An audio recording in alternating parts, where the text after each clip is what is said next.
Hello everyone, स्वागत है आप सभी का टॉपर्स ट्रेंड चैनल में। इस वीडियो में आज हम करेंगे कंप्यूटर साइंस का मॉक टेस्ट नंबर 13, जिसमें हम जो है प्रीवियस जो पेपर हुए हैं, कंप्यूटर का कोई पेपर है जो पहले हुआ है, उसमें से हम आज जो है टोटल 65 क्वेश्चंस जो है इस वीडियो में डिस्कस करने वाले हैं। तो अगर आपको वीडियो अच्छी लगे तो लाइक ज़रूर कीजिएगा, साथ ही चैनल को शेयर और सब्सक्राइब भी करें, और PDF के लिए लिंक आपको डिस्क्रिप्शन बॉक्स में दिया गया है, वहाँ जाके आप ले सकते हैं। ओके, चलिए शुरू करते हैं। देखिए फर्स्ट क्वेश्चन है, the worst case time complexity of quick sort is. Worst case time complexity पूछी है, किसके लिए? क्विक सॉर्ट के लिए। तो देखिए क्विक सॉर्ट की अगर हम बात करें, इसकी जो टाइम कॉम्प्लेक्सिटी होती है वर्स्ट, एवरेज और बेस्ट केस। देखिए क्या होती है बेस्ट केस के लिए, अगर हम देखें तो इसकी जो टाइम कॉम्प्लेक्सिटी होती है वो होती है order of n log n, ठीक है। और एवरेज केस में भी जो टाइम कॉम्प्लेक्सिटी होती है वो order of n log n ही होती है, यानी कि एवरेज और बेस्ट दोनों ही केस में इसकी जो टाइम कॉम्प्लेक्सिटी होती है वो सेम होती है, लेकिन वर्स्ट केस में जो है ये अलग होती है और वो होती है ऑर्डर ऑफ n स्क्वायर, ठीक है। तो यहाँ पे राइट आंसर हो जाएगा ऑप्शन सी। क्विक सॉर्ट से रिलेटेड दो क्वेश्चन और पूछे जाते हैं। एक क्वेश्चन आता है कि सबसे फास्टेस्ट सॉर्टिंग एल्गोरिथम पूछी जाती है, फास्टेस्ट सॉर्टिंग एल्गोरिथम। तो सबसे जो फास्ट है सॉर्टिंग एल्गोरिथम वो है क्विक सॉर्ट, ठीक है, क्विक सॉर्ट। इसके अलावा एक और क्वेश्चन आता है कि which algorithm follow divide and conquer method. Divide और कनकर मेथड को जो है कौन सी एल्गोरिथम है जो फॉलो करती है, तो वो भी कौन सी है? क्विक सॉर्ट है। तो ये तीनों याद रखिए, फास्टेस्ट पूछा जाए, डिवाइड एंड कनकर मेथड पूछा जाए और इनकी टाइम कॉम्प्लेक्सिटी पूछी जाए, ठीक है। तो ये याद रखिएगा। चलिए सी ऑप्शन जो है यहाँ पे करेक्ट हो जाएगा। नेक्स्ट क्वेश्चन देखिए, in C programming the operator and is used to represent. ये ऑपरेटर का सिंबल दिया है कुछ इस तरीके से, ये बताना है कि ये किसको रिप्रेजेंट करता है। सबसे पहले दिया है लॉजिकल एंड। लॉजिकल एंड को देखिए हम कुछ इस तरीके से रिप्रेजेंट करते हैं, ठीक है। फिर दिया है लॉजिकल और। लॉजिकल और को ऐसे, बिटवाइज और को इस तरीके से, और बिटवाइज एंड को सिंपल जैसे एम्परसेंड जो बनता है उससे डिनोट किया जाता है। तो ये जो सिंबल गिवन है ये किसका है? बिटवाइज एंड का हो जाएगा, ठीक है। चलिए नेक्स्ट देखिए, which one of the following in C programming will set the value of y to 5 if x has the value 3 but not otherwise। तो इनमें से कौन सा जो है y की वैल्यू को सेट करेगा 5, फिर कंडीशन भी दे रहा है कि अगर x की वैल्यू जो है वो 3 है बट नॉट अदरवाइज। तो देखिए कौन सा सही होगा। सबसे पहले ऑप्शन 1 चेक करते हैं। यहाँ पे कह रहा है if x equal to 3 y equal to 5। यहाँ पे देखिए इफ यानी कि क्या लगी है? कंडीशन लगी है, और हमें पता है हम कंडीशन जब हो यानी कि कंपैरिजन की बात हो रही है तो कौन सा यूज करेंगे? यहाँ पे जो कंपैरिजन ऑपरेटर होगा वो यूज होगा, ठीक है। सिंपल जो इक्वल होता है ये असाइनमेंट ऑपरेटर होता है, जहां पे हम वैल्यू असाइन करते हैं। तो y इक्वल टू 5 तो ठीक है, लेकिन ये गलत है क्योंकि यहाँ पे कंपैरिजन की बात हो रही है ना कि इफ x इक्वल टू 3, तो x equal to 3 means double equal जो है यहाँ पे आएगा, ठीक है, क्योंकि यहाँ पे कंपैरेटर का काम हमें बताना, मतलब कंपैरिजन करके दिखाना था, तो ये गलत हो जाएगा। सेकंड अगर आप देखेंगे इफ x इक्वल टू 3 ठीक है एंड y इक्वल टू 5, ये गलत हो जाएगा क्योंकि यहाँ पे जो है असाइनमेंट के साथ ये जो कर्ली ब्रेसेस है वो नहीं आएंगी, तो सेकंड ऑप्शन भी जो है गलत है। थर्ड में अगर आप देखेंगे इफ x इक्वल टू 3 ठीक है, y इक्वल टू 5 भी ठीक है, लेकिन x इक्वल टू 3 के बाद सेमीकोलन नहीं आएगा, ठीक है। पूरा जब लिख लिया जाएगा, कंडीशन पूरी हो जाएगी, उसके बाद जो स्टेटमेंट होती है वो टर्मिनेट होती है सेमीकोलन से, बीच में ऐसे टर्मिनेट नहीं होगी, ठीक है। तो सी ऑप्शन भी गलत हो जाएगा। तो लास्ट ऑप्शन देखिए, if x equal to 3 and y equal to 5 equal to मतलब सेमीकोलन सही, तो डी ऑप्शन यहाँ पे सही हो जाएगा क्योंकि यहाँ पे कंडीशन भी लग गई, ठीक है, कंपैरिजन ऑपरेटर भी आ गया और साथ में वैल्यू को असाइन भी कर दिया गया, असाइनमेंट ऑपरेटर भी जो हमने यूज कर लिया। तो दोनों इस तरीके से आपको देखने थे, तो डी ऑप्शन जो है यहाँ पे सही होगा। चलिए अगला देखिए, which of the following is the correct order of the function are arranged in ascending order of their growth. Ascending order में अरेंज करनी है। असेंडिंग ऑर्डर मीन्स चढ़ता क्रम बताना है, मतलब सबसे पहले सबसे छोटा, फिर बड़ा एंड लास्ट में सबसे बड़ा, कुछ इस तरीके से, ठीक है। तो यहाँ पे देखिए जो करेक्ट ऑर्डर बनेगा फंक्शन को अरेंज करने का, तो सबसे जो लो है इसमें अगर हम बात करें तो वो कौन सा होगा? सबसे कम कंपैरिजन की अगर हम बात करेंगे तो वो n1 आएगी, 1 के बाद n आएगा, उसके बाद log n होगा, ठीक है, एंड देन उसके बाद n log n होगा, n log n के बाद फिर n स्क्वायर आएगा, तो इस तरीके से ये चलता जाता है। तो 1 n log n और n log n जो है यहाँ पे करेक्ट हो जाएगा। ओके, अगला देखिए, विच is a static variable initialised first time when A loop is executed, all time when A loop is executed, it can not B initialised या नन ऑफ द अबव। इसने पूछा है कि स्टैटिक वेरिएबल को कब initialised किया जाता है। स्टैटिक वेरिएबल को हम किस कीवर्ड से शो करते हैं, मतलब दिखाते इनिशियलाइज करते हैं, तो स्टैटिक कीवर्ड से ही किया जाता है इनिशियलाइज। और कब किया जाता है, तो याद रखिए static variable initialised first time when A loop is executed. ठीक है, जब लूप एग्जीक्यूट होता है उस वक्त जो है इनिशियलाइज करते हैं, तो फर्स्ट ऑप्शन यहाँ पे सही होगा। ओके, अगला है, what is the maximum height of any AVL tree with 7 nodes, assume that the height of a tree with a single node is 0।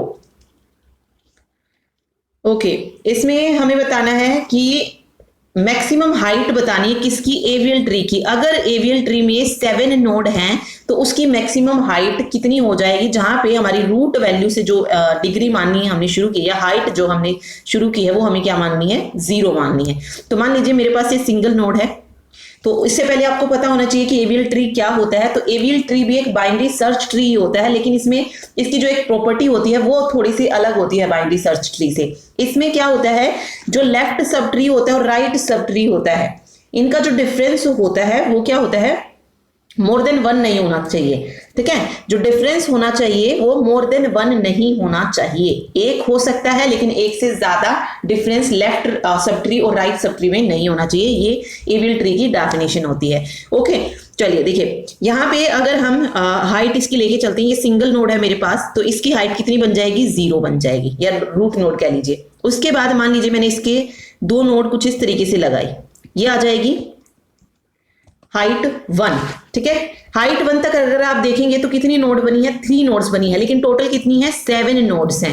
ठीक है, कितनी नोड्स है, 7। मान लीजिए अब मैं एक और जो है इस तरीके से लगा देती हूँ, हाइट कितनी आ गई, 2 आ गई है, लेकिन नोड कितनी है, सिर्फ 5 है। हमें तो 7 चाहिए, तो 7 किस तरीके से लग सकती है, देखिए अब यहाँ पे लेफ्ट और राइट का डिफरेंस भी आपको जो है चेक करते हुए जाना है।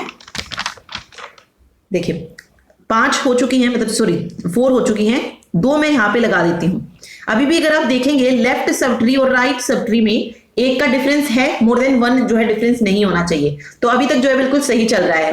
ठीक है, बट हाइट अभी भी कितनी है, 2 ही है, और नोड हो गई हमारी 1 2 3 4 5 6। अभी सिर्फ एक नोड और चाहिए हमें, तो मान लीजिए मैंने यहाँ पे लगा दी एक नोड, 7। ओके, तो ये आ गई हाइट 3। तो देखिए 7 नोड्स में कितनी हाइट बन रही है, 3 हाइट बन रही है, ये एवियल ट्री है। ओके, तो 3 जो है यहाँ पे करेक्ट आंसर हो जाएगा कि 7 नोड्स में जो है हम हाइट 3 वाला जो है एवियल ट्री डिजाइन कर सकते हैं। ओके, तो इस तरीके से इसको निकालना होता है।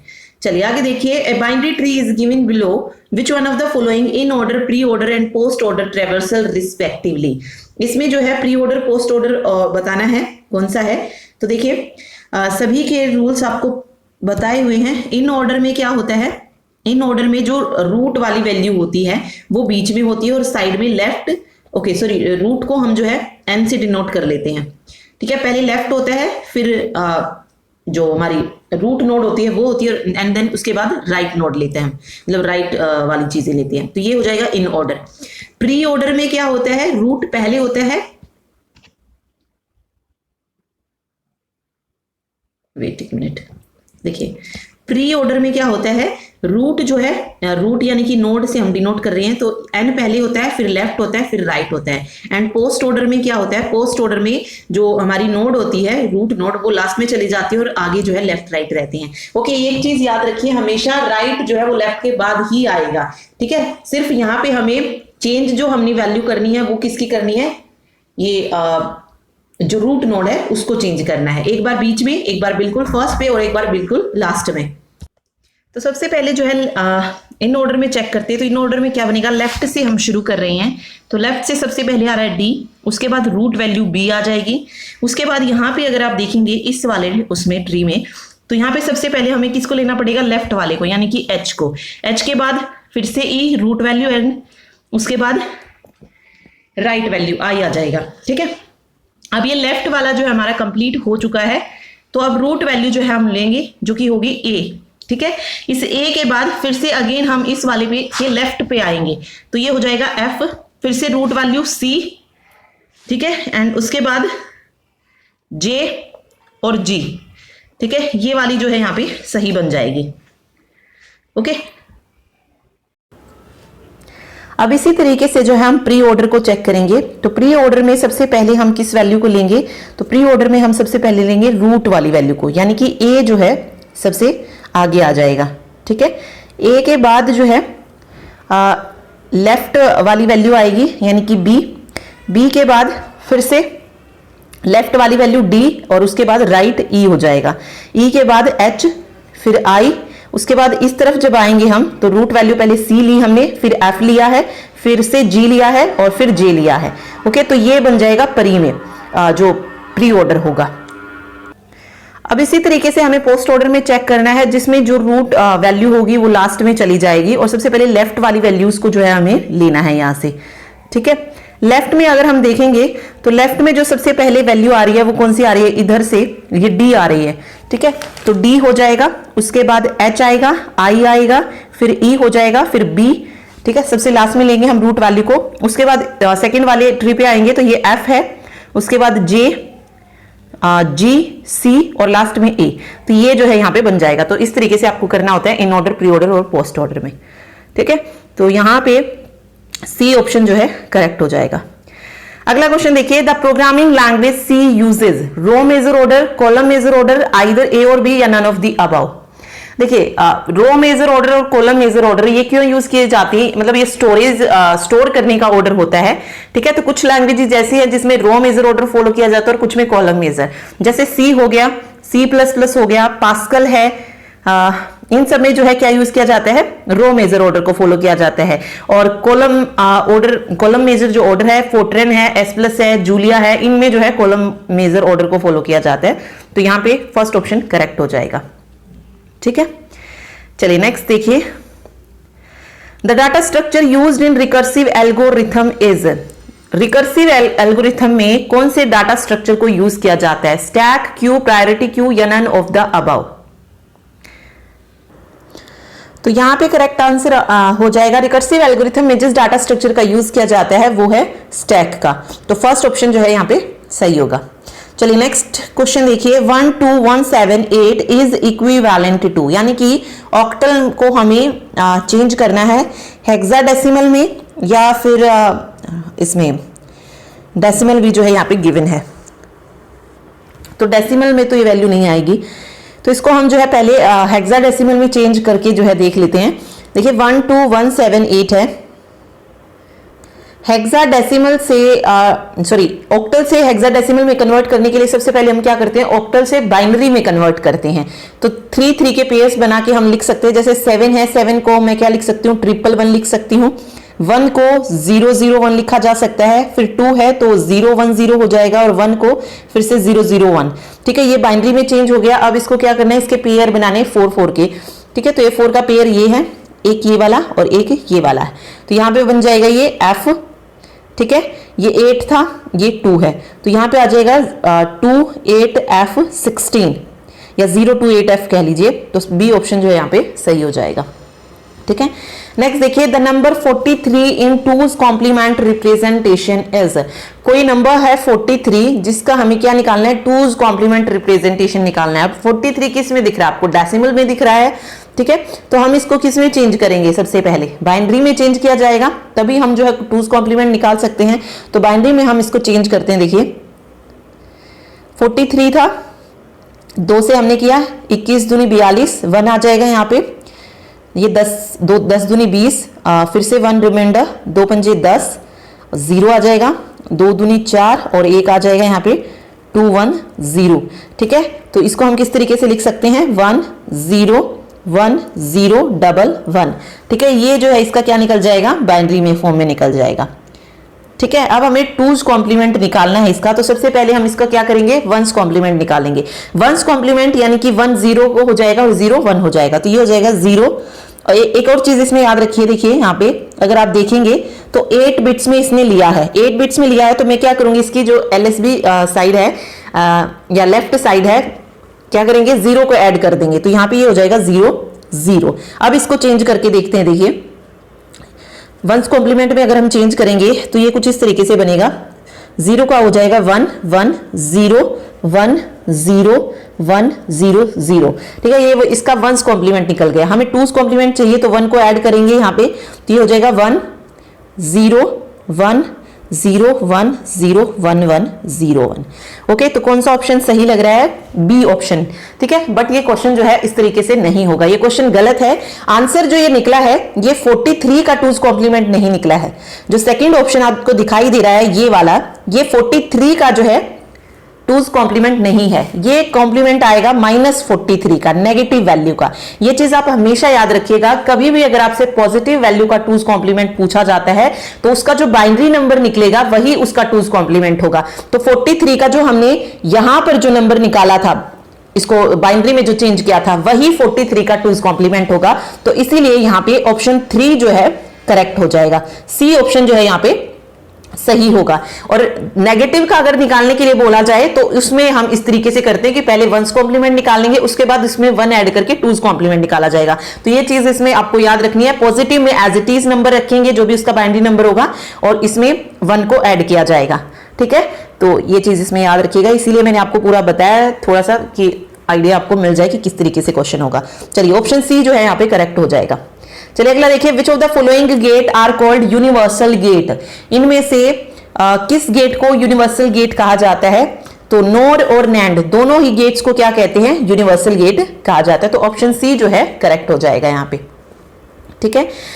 ओके, आगे देखिए, number of select lines in A 32:1 multiplexer is a, तो देखिए सिलेक्ट लाइन बतानी है मल्टीप्लेक्सर में। मल्टीप्लेक्सर में क्या होता है, इनपुट लाइन बहुत ज्यादा होती है और आउटपुट जो है वो 1 होती है, ठीक है। अब यहां पे क्या है, 32 इनपुट्स हैं, 32 इनपुट्स हैं, तो हमें बतानी है कि सिलेक्ट लाइन कितनी आएंगी यहां पर, ठीक है। सिलेक्ट लाइन हमने पढ़ा था कि जितनी सिलेक्ट लाइन होती है उसके अगर जब हम 2 की पावर कर देते हैं n, मतलब जितनी भी सिलेक्ट लाइन है उनको हम n मान के 2 की पावर अगर कर देते हैं तो उतनी ही हमारी इनपुट निकलती है। ये चीजें हमने पढ़ी हैं डिजिटल इलेक्ट्रॉनिक में। तो यहां पर 32 इनपुट्स कब बनेगी, जब 2 की पावर कितनी होगी, 5 होगी, 2 की पावर 5 यानी कि 32, ठीक है। तो सिलेक्ट लाइन कितनी हो जाएंगी, 5 हो जाएंगी। तो बी ऑप्शन यहां पे करेक्ट हो जाएगा। ओके, चलिए अगला देखिए, a full adder can add 2 bits 3 bits 4 bits या 5 बिट्स।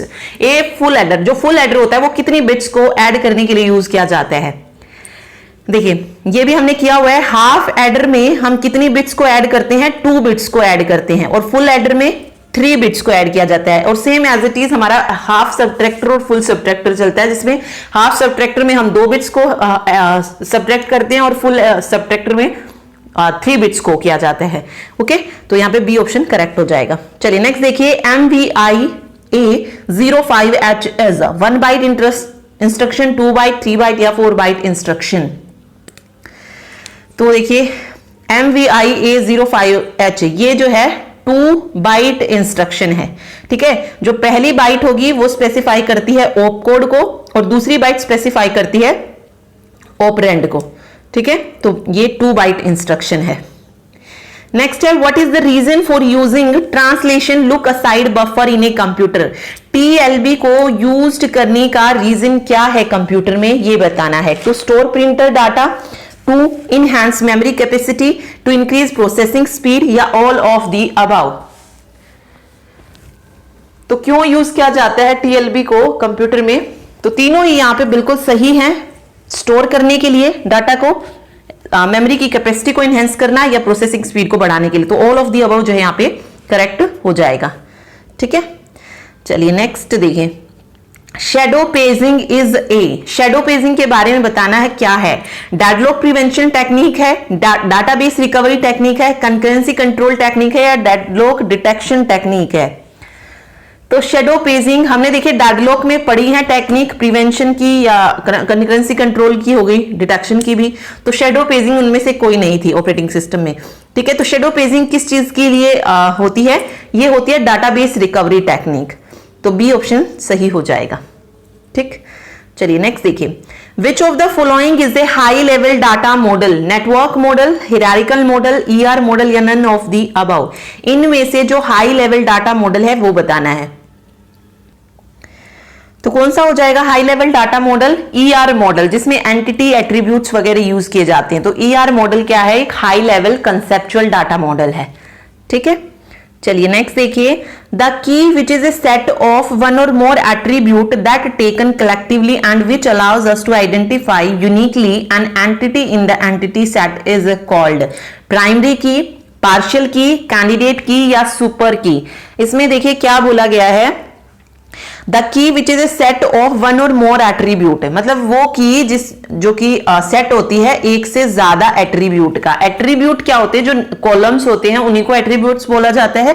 ठीक है, तो उसमें जो हम एक से ज्यादा जो है कॉलम्स को ले सकते हैं या एट्रीब्यूट को ले सकते हैं, and that taken collectively and which allows us to identify uniquely an entity in the entity set, जिसमें हम जो है आइडेंटिफाई कर पाते हैं यूनिकली एंटिटी को एंटिटी सेट में, उसको क्या बोलेंगे? फॉर एग्जांपल चलिए एक एग्जांपल ले लेते हैं, जैसे मान लीजिए मैं एक कस्टमर एंटिटी सेट ले रही हूं।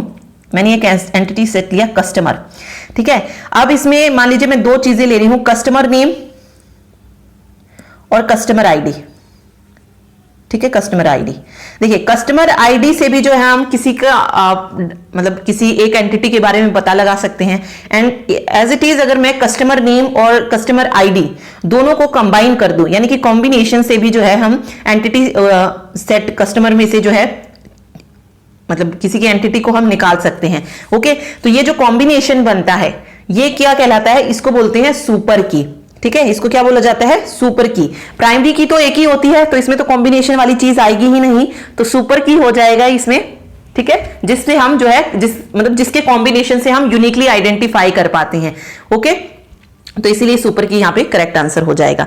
नेक्स्ट है, cascading roll back can be avoided by two phase locking protocol, strict two phase locking protocol, can not be avoided, can be avoided but there is no actual protocol. तो cascading roll back को किसके द्वारा avoid किया जा सकता है? तो इसको अवॉइड किया जा सकता है strict two phase locking protocol के द्वारा। ओके, इसके अलावा एक ट्री लॉकिंग प्रोटोकॉल भी होता है, उसके द्वारा भी कर सकते हैं। तो यहां पे बी ऑप्शन जो है करेक्ट हो जाएगा। ओके ओके, नेक्स्ट देखिए, the column of a table is referred as tuple, attribute, entity या डिग्री। अब यहां पे पूछा है कॉलम ऑफ ए टेबल। अभी हम पढ़ भी रहे थे कि कॉलम ऑफ ए टेबल को क्या कहते हैं? एट्रीब्यूट कहा जाता है। तो बी ऑप्शन एट्रीब्यूट यहां पे करेक्ट हो जाएगा। ठीक है, एक और चीज याद रखिए, जो कॉलम होते हैं टेबल के, इसको और किस नाम से जानते हैं? फील्ड के नाम से भी जाना जाता है। तो कॉलम को फील्ड और एट्रीब्यूट कहा जाता है, और रो को और क्या कहते हैं? रो को हम टप्पल भी बोलते हैं, रिकॉर्ड भी बोलते हैं। टप्पल और रिकॉर्ड, और इसको फील्ड और एट्रीब्यूट। तो बी ऑप्शन यहां पे करेक्ट हो जाएगा। ठीक है, चलिए नेक्स्ट क्वेश्चन देखिए, the database remains in a consistent state despite the system failure are insured by transaction manager, query processor, storage manager या डाटा मॉडल। तो इसमें क्या कह रहा है कि डाटाबेस जो रहे वो कंसिस्टेंट स्टेट में रहे, चाहे सिस्टम फेल हो जाए। ये मतलब इंश्योर कौन करता है ये काम? तो राइट आंसर हो जाएगा ट्रांजैक्शन मैनेजर। फर्स्ट ऑप्शन जो है करेक्ट हो जाएगा। ओके, चलिए नेक्स्ट देखिए, विच normal form is considered adequate for relational database. इनमें से कौन सी नॉर्मल फॉर्म है जिसको रिलेशनल डाटाबेस डिजाइन के लिए सही माना जाता है? ओके, तो देखिए कौन सी नॉर्मल फॉर्म होगी जो कि एप्रोप्रिएट होगी रिलेशनल डाटाबेस डिजाइन के लिए? तो वो हो जाएगी 3NF, यानी कि 3 नॉर्मल फॉर्म। ठीक है, इसमें क्यों है ये सफिशिएंट? बिकॉज इसमें इंसर्शन, अपडेशन और डिलीशन की जो एनामलीज होती हैं वो नहीं होती, मतलब ये फ्री होती है इन चीजों से। ना इंसर्शन एनामली आती है, ना अपडेशन की, ना डिलीशन की, इसीलिए तो 3NF यहाँ पे सही हो जाएगा। ठीक है, आगे है, desirable properties of transaction are atomicity, concurrency control, isolation, durability. यहाँ पे एटोमिसिटी कंसिस्टेंसी दिया है, आइसोलेशन और ड्यूरेबिलिटी है। Atomicity correctness, isolation durability. Atomicity conflict serialisable और आइसोलेशन ड्यूरेबिलिटी। तो सिर्फ एक ही चेंज हो रही है, बाकी 3 तो सही हैं। तो हमने ट्रांजैक्शन की प्रॉपर्टीज पढ़ी थी, कौन सी पढ़ी थी? एसिड। ए से तो एटोमिसिटी सही बन रहा है सभी में। ठीक है, आई से आइसोलेशन भी सही है और डी से ड्यूरेबिलिटी भी सही है। तो सी से क्या होना चाहिए? सी से होता है कंसिस्टेंसी। ठीक है, क्या होता है, कंसिस्टेंसी होता है, एटॉमिसिटी, कंसिस्टेंसी, आइसोलेशन और ड्यूरेबिलिटी। तो डिजायरेबल प्रॉपर्टी जो है ट्रांजैक्शन की वो क्या हो जाएगी, ऑप्शन बी। ठीक है, चलिए नेक्स्ट क्वेश्चन देखिए। Error control is normally implemented in data link layer, only transport layer, network layer, both layer. Okay, error control जो है देखिए, एरर कंट्रोल हमें पता है डाटा लिंक लेयर पे तो होता ही होता है, साथ में और किस पे होता है, ट्रांसपोर्ट लेयर पे भी होता है। ठीक है, तो बोथ यहां पे करेक्ट हो जाएगा, both data link layer and transport layer. Okay, चलिए नेक्स्ट देखिए। If the band width of A signal is 5 kilohertz and the lowest frequency is 52 kilohertz, what is the highest frequency. किसी signal की band width दी है, ठीक है, इसमें देखिए क्या क्या गिवन है, बैंड विड्थ है 5 किलोहर्ट्ज, साथ में लोवेस्ट फ्रीक्वेंसी दे रहा है ये 52 किलोहर्ट्ज और हमें हाईएस्ट फ्रीक्वेंसी बतानी है। ठीक है, तो अगर हमें फॉर्मूला पता है तो हम इजीली बता सकते हैं। इसमें देखिए बैंडविड्थ का जो फॉर्मूला होता है वो होता है highest frequency minus lowest frequency. अब बैंडविड्थ कितनी है, 5 है, हाईएस्ट फ्रीक्वेंसी हमें फाइंड आउट करनी है, लोवेस्ट 52 है। ठीक है, तो हाईएस्ट कितनी आ जाएगी, 52 को उस साइड लेके जाएंगे तो 5 + 52 यानी कि 57 किलोहर्ट्ज जो है हाईएस्ट फ्रीक्वेंसी निकल जाएगी। तो सी ऑप्शन जो है यहाँ पे करेक्ट हो जाएगा। ओके, चलिए नेक्स्ट देखिए। An Ethernet address can be unique, can be duplicated, can be optimal या can never be duplicated. Ethernet address, Ethernet address code किस नाम से जानते हैं, फिजिकल एड्रेस, फिजिकल एड्रेस। और बार बार हम पढ़ रहे हैं जो फिजिकल एड्रेस होता है इसको क्या कहते हैं, मैक एड्रेस भी कहा जाता है। मैक एड्रेस किस लेयर पे होता है, डाटा लिंक लेयर पे होता है। तो ये बताना है कि ये जो एड्रेस होता है, मैक एड्रेस कह लो, फिजिकल या इथरनेट एड्रेस, ये किस तरीके का होता है। तो राइट आंसर हो जाएगा यूनिक होता है टू ईच नोड। ठीक है, तो कैन बी यूनिक जो है यहाँ पे करेक्ट हो जाएगा। नेक्स्ट है which multiplexing technique transmit digital signals, FDM, TDM, WDM या नन ऑफ द अबव। कौन सी मल्टीप्लेक्सिंग टेक्निक है जो कि ट्रांसमिट करती है डिजिटल सिग्नल को। देखिए टाइम डिवीजन मल्टीप्लेक्सिंग ये जो है ट्रांसमिट करती है कौन से सिग्नल, डिजिटल सिग्नल। और बात करें एफडीएम और डब्ल्यूडीएम की, यानी कि फ्रीक्वेंसी डिवीजन मल्टीप्लेक्सिंग और वेव डिवीजन मल्टीप्लेक्सिंग, ये ट्रांसमिट करती हैं एनालॉग सिग्नल। ठीक है, तो दोनों आप याद रखिए, एनालॉग भी पूछ सकता है और डिजिटल भी। ठीक है, चलिए नेक्स्ट है RFC stands for request for comment, request for comprehension, resolution for computing, resolution for communication. RFC की फुल फॉर्म बतानी है कि आरएफसी क्या होता है। तो राइट आंसर हो जाएगा RFC stands for request for comment जो है यहाँ पे सही होगा। ठीक है, और ये क्यों यूज किया जाता है, आरएफसी को क्यों यूज किया जाता है, to describe method, behavior, research और innovation application to the working of the internet. ठीक है, मतलब जो वर्किंग होती है इंटरनेट की उसमें उसके मेथड्स, बिहेवियर और रिसर्च, इनोवेशन जो भी होते हैं इनको डिस्क्राइब करने के लिए यूज किया जाता है आरएफसी का, यानी कि रिक्वेस्ट फॉर कमेंट। इसको पब्लिश किया था IETF ने, IETF यानी कि इंटरनेट इंजीनियरिंग टास्क फोर्स ने जो था इसको पब्लिश किया था रिक्वेस्ट फॉर कमेंट को। ठीक है, चलिए नेक्स्ट है the internet uses circuit switching, packet switching, hybrid switching and none of the above. अब हमें इंटरनेट के बारे में बताना है कि इंटरनेट किस तरीके की स्विचिंग को यूज करता है। तो क्या हो जाएगा correct answer, internet uses packet switching, packet switching को यूज करता है, तो बी ऑप्शन जो है यहाँ पे सही होगा। ओके, चलिए नेक्स्ट देखिए। In the IPv4 addressing format the number of network allowed under class C address is 2^14, 2^7, 2^21 and 2^24। मतलब IPv एड्रेसिंग फॉर्मेट में जो नंबर ऑफ नेटवर्क अलाउड होते हैं क्लास C एड्रेस में वो कितने होते हैं। तो देखिए क्लास हमने पढ़ी है, क्लास A पढ़ी, B, C, D और E। ठीक है, इसमें हमने जो है नंबर ऑफ नेटवर्क्स भी पढ़े, जैसे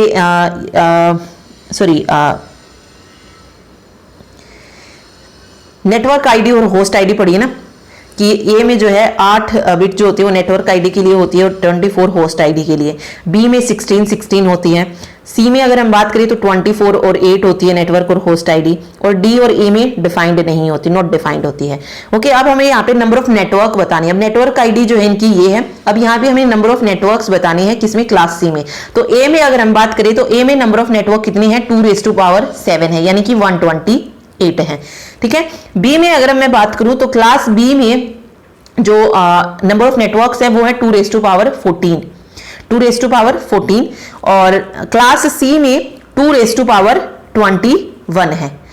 ठीक है, तो ये चीज आप याद रखिए, नंबर ऑफ नेटवर्क इसमें क्लास ए में 2 रेज़ टू पावर 7, बी में 2 रेज़ टू पावर 14 और सी में 2 रेज़ टू पावर 21, और डी और ई में नॉट डिफाइंड आ जाएगा।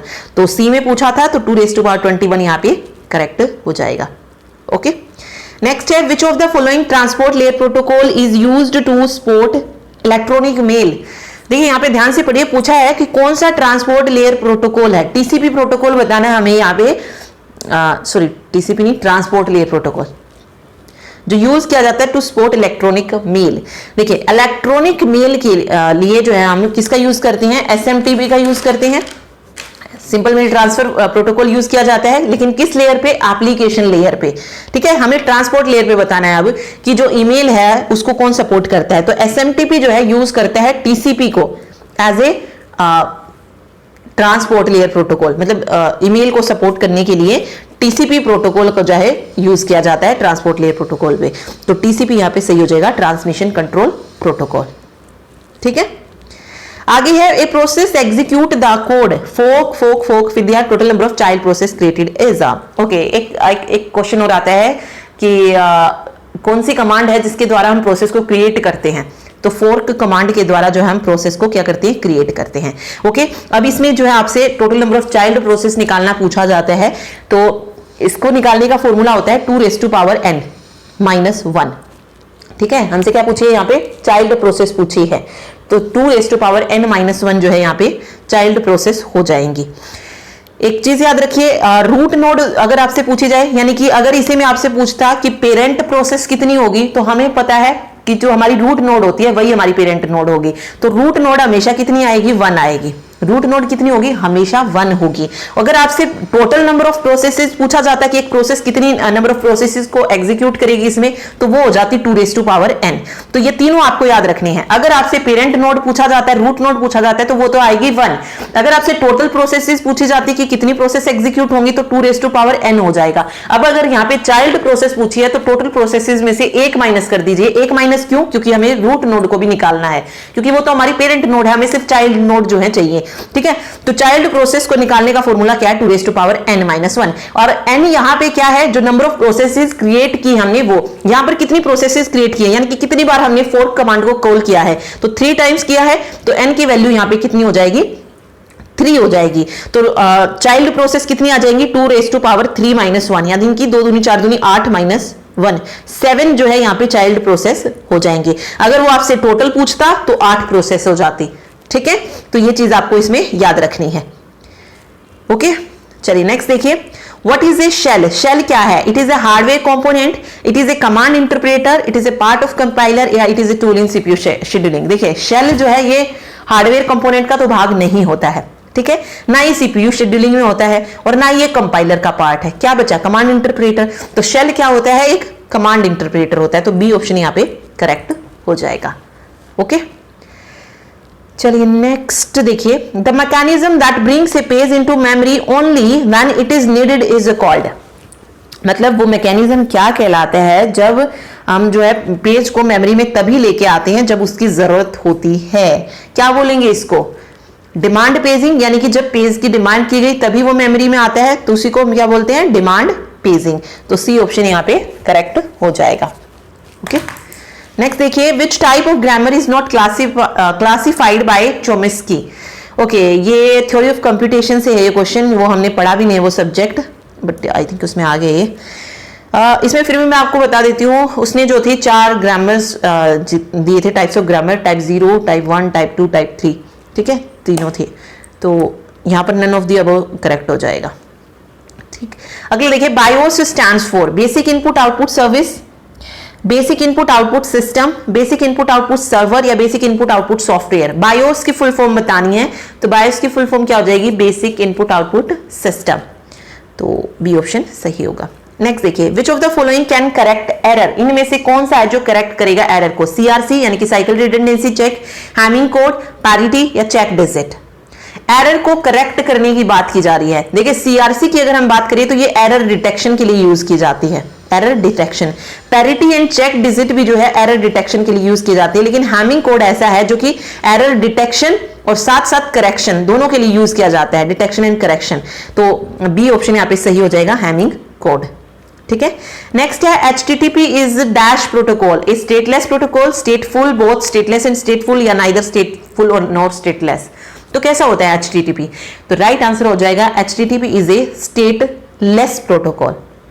स्टेटलेस प्रोटोकॉल क्यों बोला जाता है? क्योंकि यहाँ पे जो भी रिक्वेस्ट होती है वो उसको एग्जीक्यूट किया जाता है इंडिपेंडेंटली, बिना ये जाने कि वो कहाँ पर एग्जीक्यूट हुई है नहीं हुई है। ओके, मतलब इंडिपेंडेंटली जो भी रिक्वेस्ट आती है उसको एग्जीक्यूट किया जाता है इसमें, इसलिए तो इसको स्टेटलेस प्रोटोकॉल बोला जाता है। ठीक, आगे है in an email ID the prefix refers to the. Email ID में प्रीफिक्स रेफर्स किसको बोला जाता है? देखिए ईमेल आईडी में प्रीफिक्स, हमारी ईमेल आईडी कुछ इस तरीके से होती है, यहाँ पर एक नाम होता है, फिर @ होता है और यहाँ पे कुछ होता है। ठीक है, अब देखिए इसको बोलते हैं प्रीफिक्स, ये होता है प्रीफिक्स, और इसको बोलते हैं डोमेन नेम। अब मान लीजिए मैंने लिखा कोई भी आईडी ले लीजिए, जैसे mdaya@gmail.com। ठीक है, तो @ यानी कि सिंबल के बाद जो होगा वो तो क्या आएगा? डोमेन नेम आ जाएगा, और सिंबल से पहले होता है प्रीफिक्स नेम, जिसको हम क्या बोलेंगे? यूजर नेम बोलेंगे। ठीक है, यूजर नेम ही होता है ये, तो सी ऑप्शन यहाँ पे करेक्ट हो जाएगा, यूजर नेम। ठीक है, यूजर नेम @ फिर डोमेन नेम आएगा। ठीक है, चलिए नेक्स्ट देखिए, FIFO scheduling is a pre-emptive scheduling, non pre-emptive, deadlock या फेयर शेयर शेड्यूलिंग। तो फीफो शेड्यूलिंग कैसी एल्गोरिथम होती है? प्रीएम्प्टिव होती है, सॉरी नॉन प्रीएम्प्टिव, कोई भी जो है इंटरप्शन नहीं होता है, तो नॉन प्रीएम्प्टिव होती है। ठीक है, राउंड रोबिन जो है वो प्रीएम्प्टिव शेड्यूलिंग और एल्गोरिथम होती है, तो नॉन प्रीएम्प्टिव शेड्यूलिंग यहाँ पे करेक्ट हो जाएगा। ओके, चलिए नेक्स्ट देखिए, in which one of the following page replacement policy Belady anomaly में अकर। कौन सी में जो है बी लेडी एनोमली अकर होती है?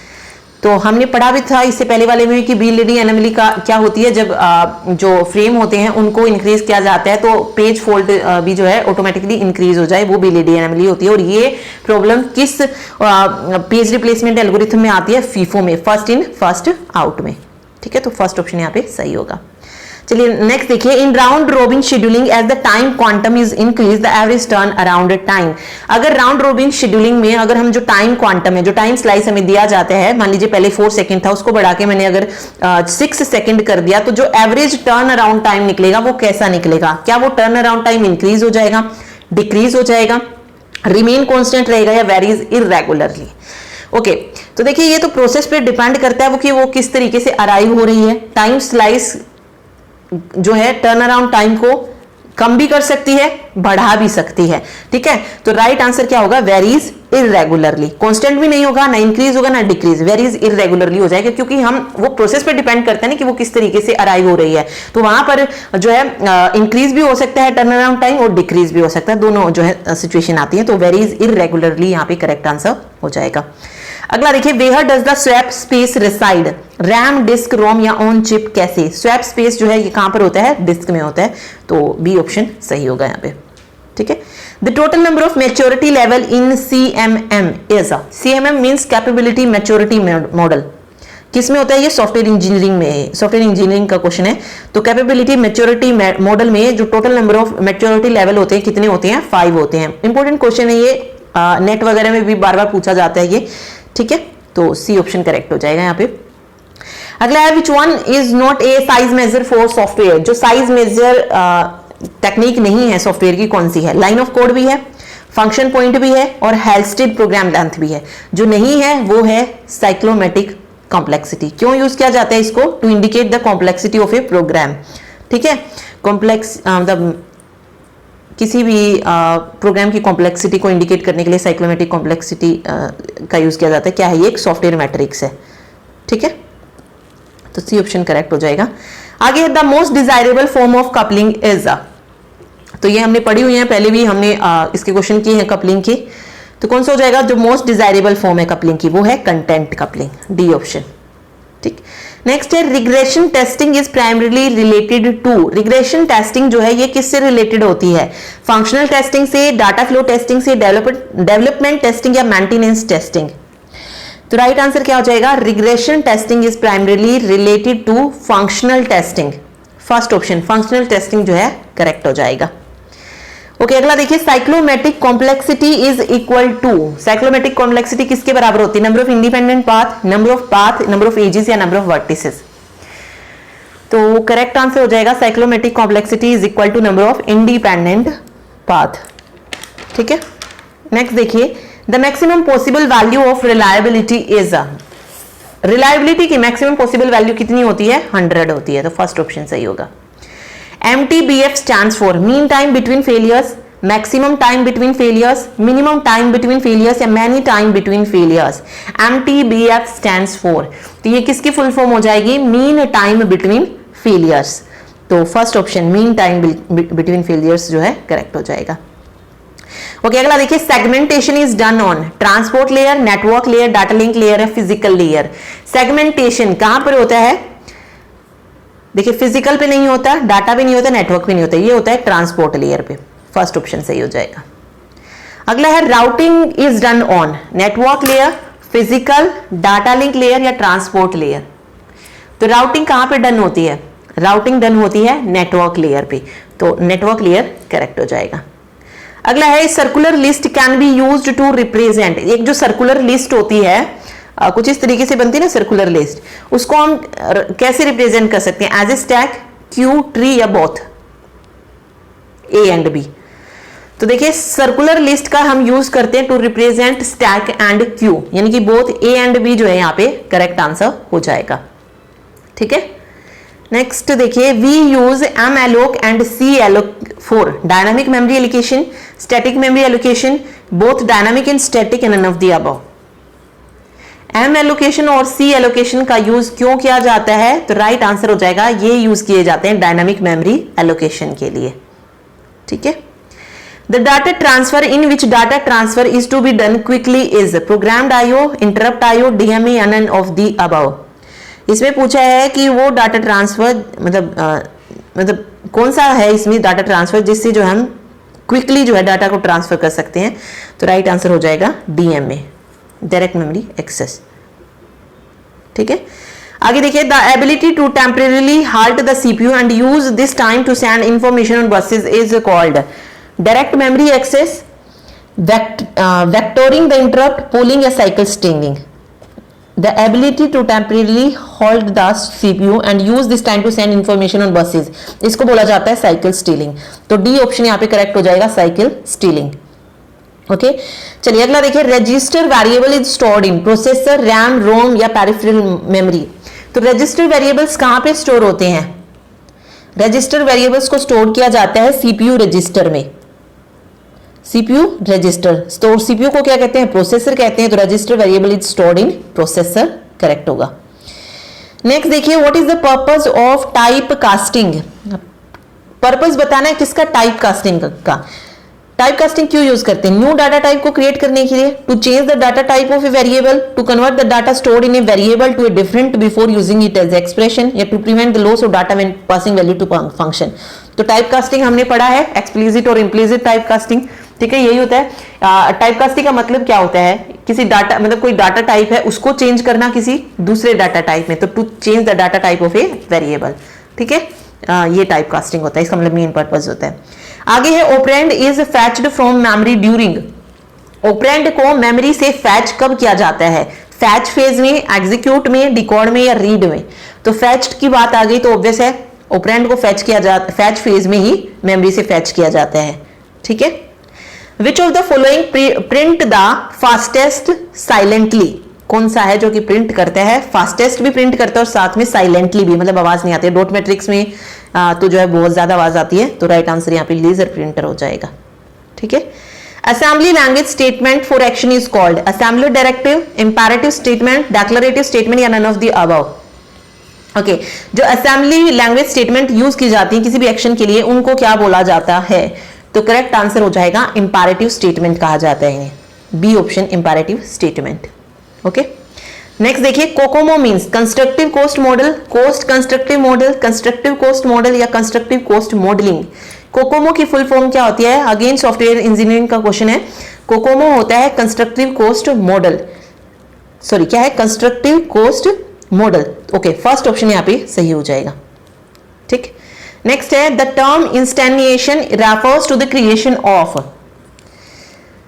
ओके, इंस्टैंटिएशन क्या क्रिएट करता है? इंस्टांस ऑफ एन ऑब्जेक्ट को क्रिएट करने के लिए यूज किया जाता है। तो राइट आंसर आ जाएगा a method from an object. ठीक है, सी ऑप्शन जो है एक मिनट इसमें हम ऑब्जेक्ट को क्रिएट करते हैं क्लास के लिए। ओके, तो बी ऑप्शन इसमें सही आएगा ना, ऑब्जेक्ट फ्रॉम ए क्लास। ठीक है, बी ऑप्शन जो है सही होगा। नेक्स्ट देखिए, inheritance makes it easier to reuse and modify existing modules of code, write and read code by sharing method, hide and protect data from external code या both A and B। inheritance क्या करता है? देखिए, hide तो नहीं करता है ये डाटा को, एक्सटर्नल कोड को नहीं। ठीक है, right and read code by sharing method या रीयूज। तो इनहेरिटेंस से हम क्या कर सकते हैं? रीयूज कर सकते हैं modify existing module of code को। ठीक है, मतलब जो भी एग्जिस्टिंग मॉड्यूल ऑफ कोड है उसको रीयूज और मॉडिफाई कर सकते हैं इनहेरिटेंस से। तो फर्स्ट ऑप्शन यहाँ पे करेक्ट हो जाएगा। ओके, चलिए नेक्स्ट क्वेश्चन देखिए, what does IDE stand for? Integrated development environment, integrated design environment, interior development environment या इंटीरियर डिजाइन एनवायरनमेंट। IDE की फुल फॉर्म क्या होती है? Integrated development environment. यहाँ पे करेक्ट आंसर हो जाएगा, फर्स्ट ऑप्शन जो है राइट होगा। ओके, तो ये था मॉक टेस्ट नंबर 13 जिसमें हमने टोटल 65 क्वेश्चंस जो है डिस्कस किए हैं, जो कि किसी एग्जाम में पूछे गए थे। कंप्यूटर का कोई एग्जाम था उसमें जो थे ये पूछे गए थे। ओके, तो आप अपना स्कोर जो है चेक कर सकते हैं कि कितने जो आपने क्वेश्चन इसमें सही किए हैं, कैसी तैयारी है आपकी, ये आपको पता लग गया होगा। ओके, तो मिलते हैं नेक्स्ट वीडियो में नेक्स्ट मॉक टेस्ट के साथ। Thank you so much.